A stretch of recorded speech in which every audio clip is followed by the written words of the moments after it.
Schedule ప్రకారం రేపటి నుంచి మీనాక్షి నటరాజన్ పాదయాత్ర ప్రారంభం కానుంది. పరిగిలో సాయంత్రం 5 గంటలకు ఆమె పాదయాత్రలో పాల్గొననున్నారు. ఈ నెల 4, 5, 6వ తేదీన గ్యాప్ ఇచ్చి ఆ తర్వాత మళ్లీ కొనసాగించాలని డిసైడ్ అయ్యారు. మధ్యాహ్నం సీఎం రేవంత్ రెడ్డిని కలిసిన మహేష్, మీనాక్షి కీలక విషయాలపై ప్రస్తావించారు.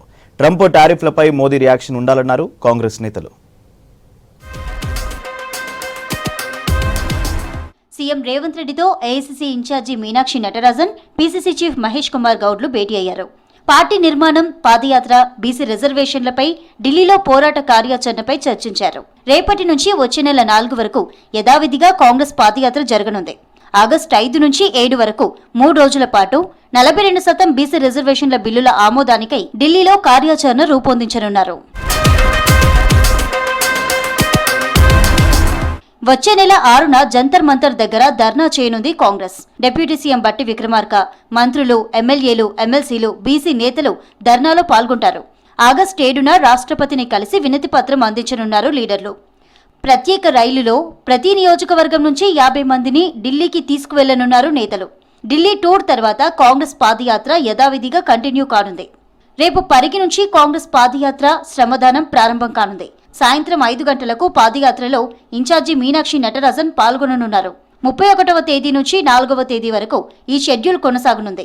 పరిగి, అందోల్, ఆర్మూర్, ఖానాపూర్లో మీనాక్షి పాదయాత్ర చేయనున్నారు.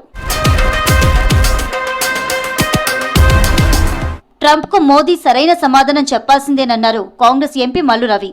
యుద్ధంలో మూడో దేశం జోక్యం లేదని మోదీ చెప్పగానే ట్రంప్ సుంకాలు విధించారని చెప్పారు.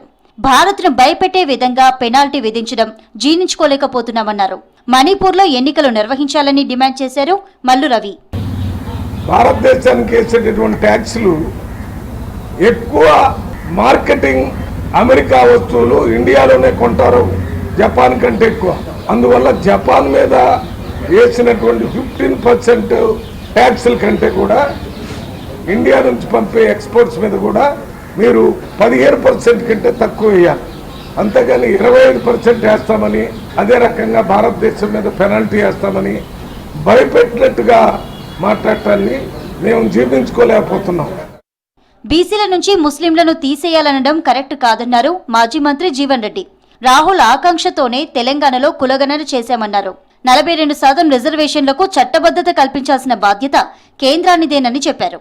స్థానిక సంస్థల ఎన్నికలు ఆలస్యం కావడానికి బీజేపీనే కారణమన్నారు జీవన్ రెడ్డి. రాష్ట్ర గవర్నర్ గారు ఏదైతుందో వీళ్ళ సామాజిక వెనుకబాటుతనానికి గురవుతున్నటువంటి ఒక బలహీన వర్గాలకు సంబంధించి కల్పించాలని చెప్పని ఏదైతే రాష్ట్ర ప్రభుత్వం భావిస్తుందో 42% రిజర్వేషన్, దాని లీగల్ పరిశీలనతో ఇవాళ కేంద్ర ప్రభుత్వానికి ఏదైతుందో 9th షెడ్యూల్లో చేర్చబడే విధంగా, so that to get legal protection for it. పేదలకు కనీస గుర్తింపు, కనీస అవసరమైన రేషన్ కార్డులు ఇవ్వడంలో బీఆర్ఎస్ సర్కార్ నిర్లక్ష్యం చేసిందన్నారు చొప్పదండి ఎమ్మెల్యే మేడిపల్లి సత్యం. కాంగ్రెస్ ప్రభుత్వం అర్హులైన ప్రతి కుటుంబానికి రేషన్ కార్డులు ఇస్తుందన్నారు. అలాగే ఇందిరమ్మ ఇండ్లు ఇచ్చి పేదల సొంతింటి కలను నెరవేరుస్తుందన్నారు. కరీంనగర్ జిల్లా చొప్పదండిలో రేషన్ కార్డుల పంపిణీలో పాల్గొన్నారు ఎమ్మెల్యే.